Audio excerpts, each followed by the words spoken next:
نبی پاک صلی اللہ علیہ وسلم کا ارادہ نہیں تھا جنگ کا، حضور جنگ کے لیے نہیں نکلے تھے۔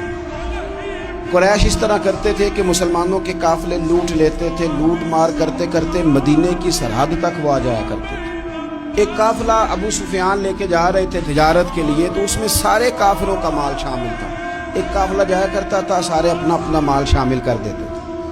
تو جو کہ یہ مسلمانوں کو ستاتے تھے، تو آج حضور علیہ السلام نے ارادہ کرم کیا کہ ان کے قافلے کو ہم نے بھی روکنا ہے، تاکہ ان کو اس بات کا احساس ہو کہ اس طرح نہیں کرنا چاہیے۔ اس قافلے کے لیے نبی پاک صلی اللہ تعالی علیہ وسلم نکلے، جنگ کا تو ارادہ ہی نہیں تھا۔ 313 لوگ حضور کے ساتھ تھے، اور سواریوں کی تعداد اس طرح کی تھی کہ بعض اوقات ایک ایک سواری پر 3 لوگ سوار تھے، تو 2 آدمی سوار ہوتے تھے، تیسرا پیدل چلتا تھا۔ اور قربان جائیں، حضور علیہ السلام کی مساوات کا یہ عالم تھا کہ نبی پاک تھے، حضرت مولا علی تھے اور جناب زید تھے۔ 2 سوار ہوتے تھے، ایک پیدل چلتا تھا۔ جب 2 غلاموں کے سوار ہونے کی باری تھی، آقا کے پیدل چلنے کی باری تھی، تو حضرت علی نے اور جناب زید نے عرض کی، حضور آپ بیٹھ جائیں، ہم پیدل چلتے ہیں۔ حضور فرمانے لگے، نہ تمہارے اندر طاقت زیادہ ہے اور نہ تمہیں ثواب کی ضرورت زیادہ ہے۔ مجھے اللہ نے طاقت بھی زیادہ دی ہے اور میں ثواب سے بھی مستغنی نہیں ہوں، لہذا تم اگر پیدل چل سکتے ہو تو میں بھی پیدل چلوں گا میں بھی پیدل۔ یہ چیز مساوات پیدا کرتی۔ حضور اس طرح جا رہے تھے۔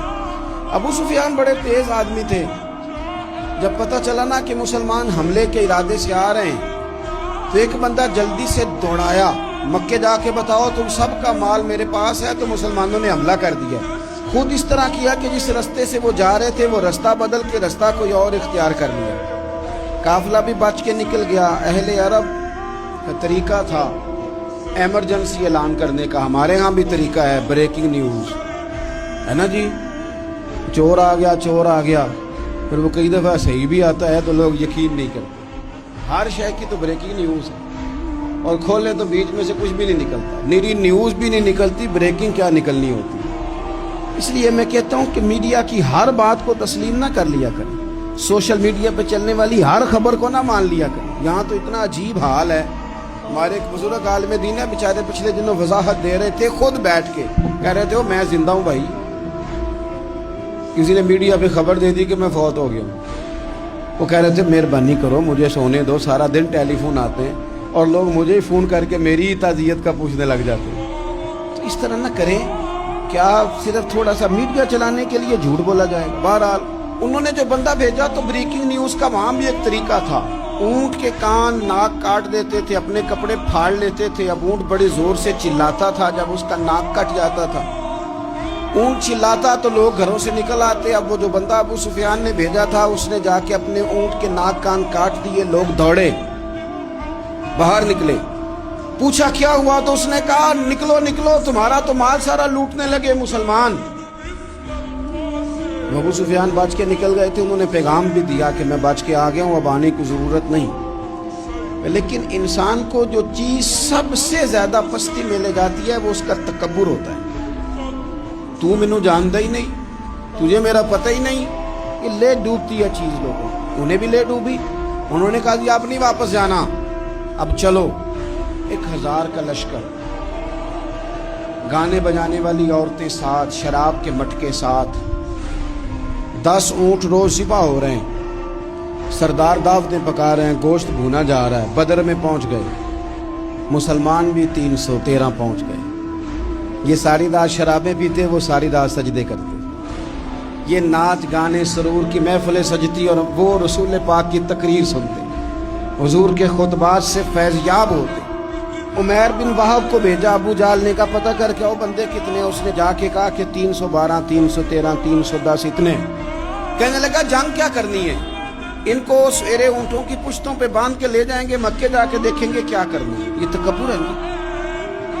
تو عمیر بن وہب کہنے لگا ہیں 312 ہیں 313، میرے اندازے میں 310، لیکن ایک کا بھی واپس جانے کا ارادہ کوئی نہیں۔ میں نے جس کو بھی دیکھا ہے شہادت کی دعا مانگتے دیکھا ہے، ارادہ بڑا پکا لے کے آئے، شہادت ہے مطلوب و مقصود ہے مومن، نہ مال غنیمت نہ کشور کشائی۔ نبی پاک صلی اللہ علیہ وسلم نے جب دیکھا نا کہ وہ تو جنگ کے لیے آن پہنچے ہیں اور ارادہ تو قافلے کا تھا، تو حضور نے صحابہ سے مشورہ کیا. نبی پاک علیہ الصلوۃ والسلام نے ہمیں بتایا ہے کہ چیزیں مسلط نہ کرو. ہم نہ اپنا مسلط کرتے ہیں، یعنی تراویح پڑھنے والا بندہ دوسروں کو بڑا گھورتا ہے کہ تو کیوں نہیں پڑھتا، تو پڑھ رہا ہے نا تو اللہ سے دعا کر یہ بھی پڑھے. لیکن اپنا مسلط نہ کر، دعوت دے، تبلیغ کر. نفل پڑھنے والا سب کو گناہگار ہی سمجھنے لگ جاتا ہے. عصر کی پہلی 4 سنتے تو کیوں نہیں پڑھتا، تو کیوں. بھائی آپ مسلط کریں گے، آپ رائے دیں اور رائے دے کے سائڈ پہ ہو. مسلط کرنے کی تو اجازت نہیں. حضور کا تو حکم چل سکتا ہے نا، چلتا ہے نا. لیکن حضور نے بھی صحابہ سے پوچھا، بھائی وہ تو لڑنے آ گئے ہیں، اب کیا کرنا ہے؟ تو حضرت صدیق اکبر کہنے لگے، حضور کرنا وہ ہے جو آپ نے فرمانا ہے. حضرت عمر کہنے لگے، حضور تلواروں کو تو زنگ لگ گیا ہے. اور جناب علی شیر خدا مرتضی مشکل کشا غل عطا، مولا کائنات فرمانے لگے، حضور علی اور تلوار یہ تو رشتہ ہی بڑا پرانا ہے، تیاری کریں. حضور کا خیال تھا کہ انصار بھی تو بولے نا، تو سب مہاجرین بول رہے ہیں. انصار کو جب سمجھ آئی نا کہ اشارہ ہماری طرف ہے تو حضرت سعد بن عبادہ اٹھے، کہنے لگے، حضور آپ کا اشارہ ہماری جانب ہے؟ فرمایا ہاں. کہا یا رسول اللہ صلی اللہ علیہ وسلم، خشکی پہ بھی لڑیں گے اور دریا میں بھی لڑیں گے. حضور انسانوں سے بھی لڑیں گے اور آپ حکم دیں گے تو جنوں سے بھی لڑیں گے. وہ بیٹھے تو حضرت مقداد اٹھے اور کمال کر دی، کہنے لگے یا رسول اللہ آپ ہم سے ارادہ پوچھ رہے ہیں؟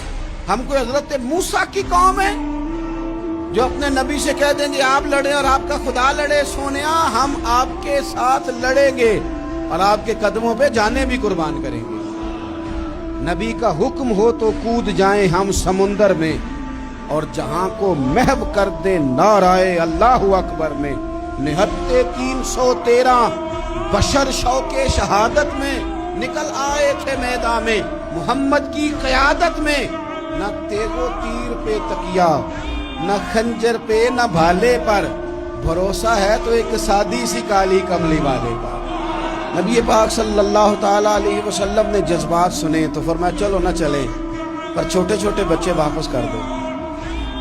ایک چھوٹے بچے تھے عمیر بن ابی وقاص، حضرت سعد بن ابی وقاص کے بھائی، زمین پہ لیٹ کے رونے لگے، سونے میں نے بھی جانا ہے. کمپیوٹر کے لیے نہیں رو رہے، موبائل کے لیے نہیں رو رہے، نئی سائیکل کے لیے نہیں، شہادت کے لیے. حضور میں لڑوں گا، اب مجھے لے کے تو چلیں. یا رسول اللہ میں طاقتور نکلوں گا، لے کے تو چلیں. ان کے آنسو دیکھ کے حضور نے فرمایا لے چلو نا ساتھ.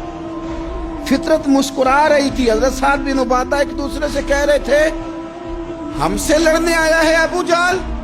جس قوم کے بچوں کی شجاعت کا یہ عالم ہے، اس قوم میں علی کا کیا حال ہوگا اور امیر حمزہ کا کیا عالم ہے. یہ ہمارے ساتھ مقابلہ کریں گے یہ لوگ. اور چھوٹے اتنے تھے حضرت عمیر کے تلوار اپنے ہاتھوں سے اپنے گلے میں نہیں لٹکا سکتے تھے، وہ بڑے بھائی نے لٹکائی. میدان میں نکلے، حضور علیہ الصلوۃ والسلام نے تقریر کی. فرمایا تمہیں پتہ ہے تم کس جنت کی جانب جا رہے ہو؟ وہ جنت ہے جس کی چوڑائی زمین آسمان کے برابر ہے. حضرت عمیر بن حمام انصاری ایک صحابی تھے.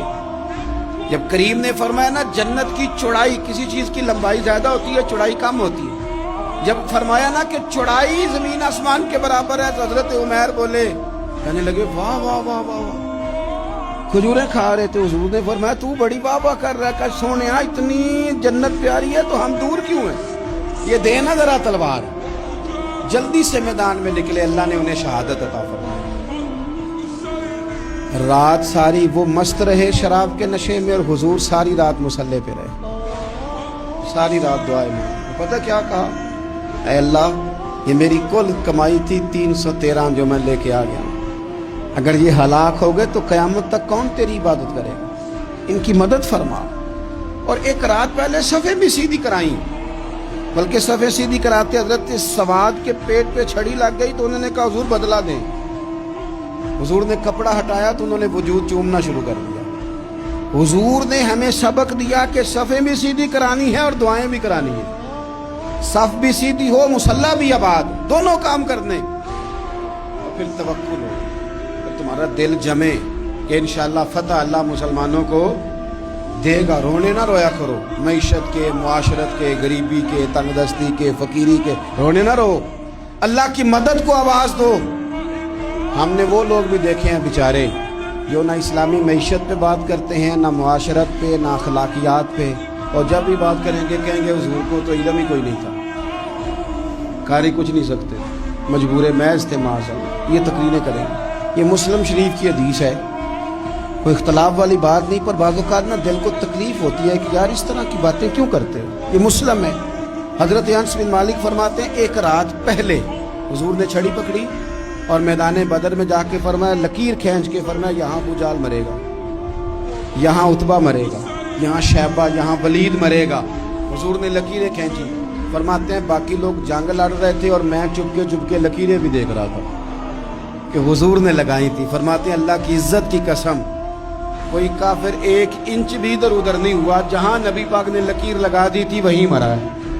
یہ شان اللہ نے حضور کو دی ہے, حضور کے علم مبارک کا یہ کمال ہے. نہ اس طرح کی باتیں کریں جس سے امت تقسیم ہو. سویرے جنگ شروع ہوئی, صبح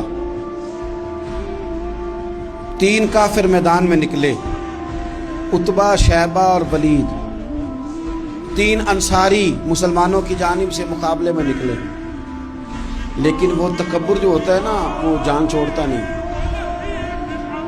تو ولید کہنے لگا, عتبہ شیبہ کہنے لگے ہم نے نہیں ان سے لڑنا, یہ تو ہمارے پائے کے ہی نہیں, کوئی قریش میں سے بھیجو, قریش میں سے. آپ نے کون سا ناراض ہونا ہے, ویسے چودھریوں کے بچے, سیٹھوں کے بچے کچھ بھی نہیں کر پاتے, کیونکہ ساری زندگی لوگ چودھری صاحب کہہ کے دماغ ہی نہیں ٹھیک ہونے دیتے, وہ رہ جاتا ہے کام سے. میرے حضرت صاحب فرمایا کرتے تھے, میرے استاد جی, کسی گھر میں علم چلا جائے تو کئی دفعہ نکل آتا ہے, لیکن کسی گھر میں پیری مریدی چلی جائے وہ نہیں نکلتی, کیونکہ پیر کا بیٹا جس طرح کا بھی ہو لوگ پیر مان ہی لیتے ہیں. اور اسی طرح کسی گھر میں چودراہٹ چلی جائے تو وہ بھی باہر نہیں آتی. بچوں کو لوگ چودھری کہہ دیتے ہیں, اس بیچارے کا بھی دماغ خراب ہوتا ہے, کچھ کر ہی نہیں پاتا. تو یہ چودراہٹ ہر جگہ مصیبت کھڑی کرتی ہے الا ماشاءاللہ. ولید کہنے لگا ہم نے نہیں لڑنا, یہ ہمارے پائے کے بندے پہ جو انصاریوں سے لڑے. فطرت مسکرا کے کہہ رہی تھی لگتا ہے تمہارا جلدی مرنے کا ارادہ ہے. ٹھیک ہے. پھر نبی کریم نے فرمایا ٹھیک ہو گیا, چلو. ابو عبیدہ بن جراح اٹھے, حضرت عبیدہ اٹھے. حضور نے فرمایا اب اللہ کا شہر امیر حمزہ اٹھے, حضرت امیر حمزہ اٹھے. تیسرے نمبر پہ حضور نے فرمایا یا علی کم, علی اٹھنا جار, ذرا نکلنا میدان.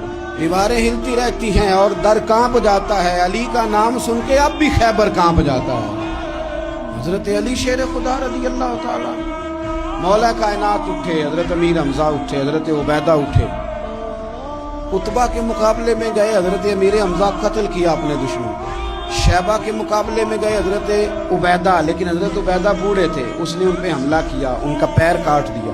حضرت علی نکلے ولید کے مقابلے میں, 2 ہی ضربیں لگائیں, ولید کا سر کاٹ کے حضرت عبیدہ کی مدد کو بھی پہنچ گئے حضرت علی, اس کو بھی قتل کیا. پھر حضرت عبیدہ کو اپنے کندھوں پہ اٹھایا, نبی پاک کی بارگاہ میں لائے. انہوں نے حضور کے قدموں کو چوم کے کہا حضور مجھے شہادت ملی کہ نہیں ملی؟ نبی پاک نے فرمایا رب نے تمہیں شہادت کا درجہ دے دیا. اب میدان میں جہاد شروع ہوا, لڑائی شروع ہوئی, لوگ نکلے. حضرت زبیر بن عوام بھی برچھی لے کے. ایک کافر نکلا, آس اس کا نام تھا, اس سارا لوہے کا لباس پہن کے آ گیا, صرف آنکھیں نظر آ رہی, بڑے مسلمانوں کو زخمی کر رہا تھا. اب کیسے لڑیں اس کے خلاف؟ تو حضرت زبیر بن عوام کے ہاتھ میں برچھی تھی, بس آنکھیں نظر آ, اتنی زور سے اللہ اکبر کہہ کے برچھی ماری نا کہ اس کا آپ نے گلا ہی کاٹ کے رکھ دیا. ہر چیز اس کے دماغ سے باہر نکل آئی, زمین پہ تڑپا. وہ برچھی اتنی پسند آئی نبی پاک کو. حضور کو صرف تسبیح پسند نہیں آتی, برچھی بھی پسند آتی. حضور کو صرف تلاوت والا مومن نہیں, جہاد والا بھی پسند آتا. اصل پتہ مسئلہ کیا ہے کہ مسلمان نا ایک چیز دیتے ہیں پھر اسی کا شکار اور دوسری کو چھوڑ دیتے ہیں. دین ہما پہلو ہے, آپ سجدے کی بات بھی کریں, جہاد کی بھی کریں, دونوں دین ہیں. اور یہ یاد رکھیں کہ اسی سے مسلمان مضبوط ہوتا ہے. حضور کو برچھی اتنی پسند آئی کہ آپ کو بخاری میں ملے گا, نبی پاک نے برچھی لے کے بطور یادگار کے اپنے پاس رکھ لی. پھر وہ برچی حضرت صدیق اکبر کے پاس رہی، پھر وہ برچی حضرت عمر کے پاس رہی، پھر حضرت عثمان کے پاس رہی، پھر مولا علی کے پاس رہی۔ میں ان لوگوں کو کیا کہوں جنہوں نے مکے مدینے میں نبی پاک کی یادیں مٹا دی ہیں۔ سونے نے تو صحابہ کی یادگار تلواریں بھی سنبھال کے رکھی، اور تم نے حضور نے جس کنویں سے پانی پیا تھا وہ کنواں ختم کر دیا، تم نے جہاں حضور نے غسل کیا تھا وہ جگہ ختم کر دی۔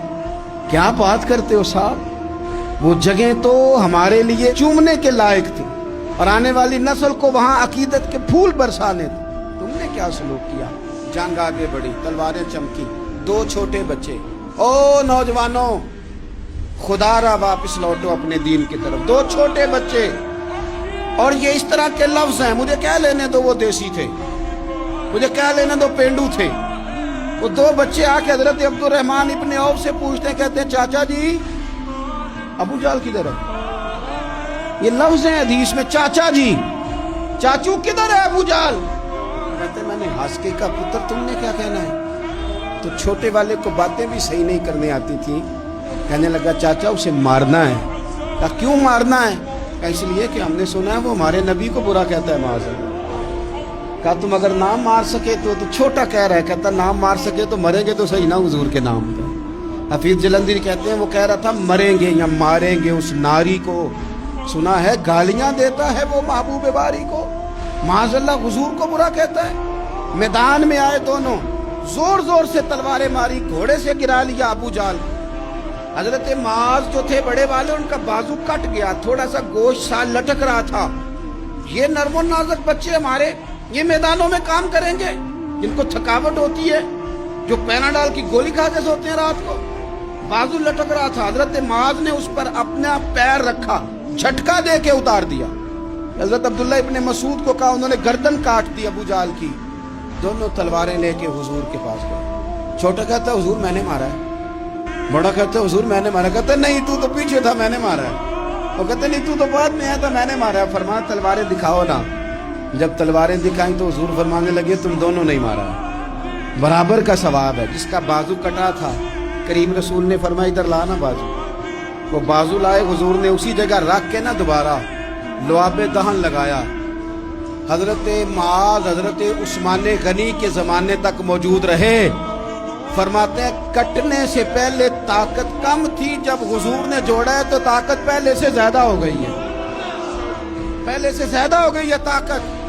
کہتے ہیں کہ نبی پاک سید عالم صلی اللہ علیہ وسلم کی خدمت میں حضرت عکاش آئے، کہنے لگے سونیا میرے جذبات کنٹرول میں نہیں آ رہے، میں ان بے ایمانوں کے گلے کاٹوں گا، پر میرے پاس تلوار ہی کوئی نہیں، کوئی تلوار ہو تو ماروں نا۔ ایک درخت کی جڑ تھی، ٹہنی تھی، حضور نے یوں کر کے کھینچی، فرمایا یہ لینا تلوار۔ کہتے ہیں وہ حضور کے ہاتھوں میں ٹہنی تھی، میرے ہاتھوں میں آتی گئی اور تلوار بنتی گئی۔ پھر اس سے کافر کاٹے حضور کے معجزات۔ 5000 فرشتہ بھیجا اللہ نے جنگ بدر میں۔ کتنے؟ یہ میں نے بات اس لیے بیان کی ہے کہ اقبال نے ایک مشورہ دیا، کہتے ہیں تو فضائے بدر تو پیدا کر، فرشتے تیری نصرت کو اتر سکتے ہیں گردوں سے، کتار اندر کتار اب بھی۔